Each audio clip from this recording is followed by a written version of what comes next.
Let's go over the easiest way to remember the carpal bones. Your 8 carpal bones form the base of your hand. Here you have your scaphoid. Right next to it you have your lunate. And underneath that pisiform you have your triquetrum. And above that, or actually superficially, more anteriorly, you have your pisiform. Then we go to the next row here. You have your hamate.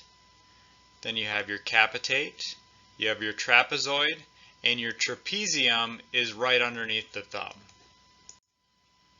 So how can you remember these bones? So the easiest way I've found to remember them is this mnemonic. So long to pinky, going from lateral to medial. Here comes the thumb going medial to lateral. So long to pinky, you're going with scaphoid, lunate, so long, and then you have 2, which is triquetrum, and then pinky would be pisiform. So this mnemonic works really well because you're going so long to pinky, you're going towards that pinky, and then you jump up to here with the hamate, and you go here comes with C comes is the capitate, and then the thumb you have your trapezoid and trapezium. Trapezium is underneath the thumb. So this is the easiest way to remember it. This is the best way to remember it because in the mnemonic, you know where you are going. So long to pinky, you're going towards the pinky, and then you jump up here, and then it says, here comes the thumb, you're going towards the thumb. This is the best mnemonic that I've found for the carpal bones.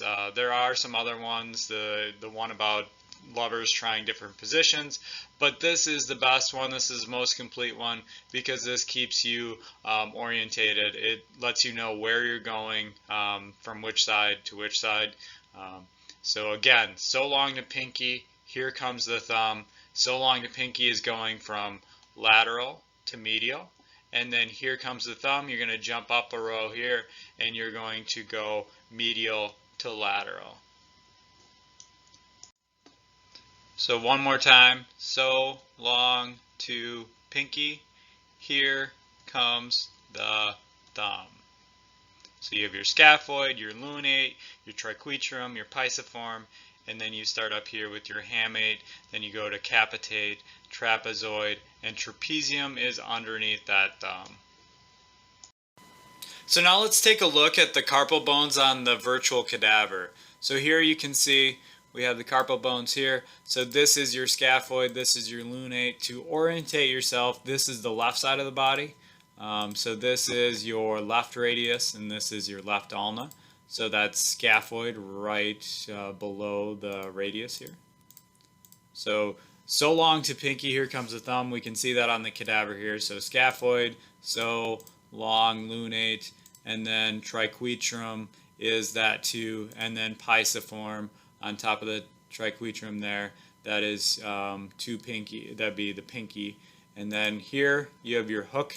A great way to identify the hamate is that hook, the hook of the hamate right here, you can see that. So here comes that capitate, the trapezoid, and trapezium is underneath the thumb. So long to pinky, so long to pinky, here comes the thumb.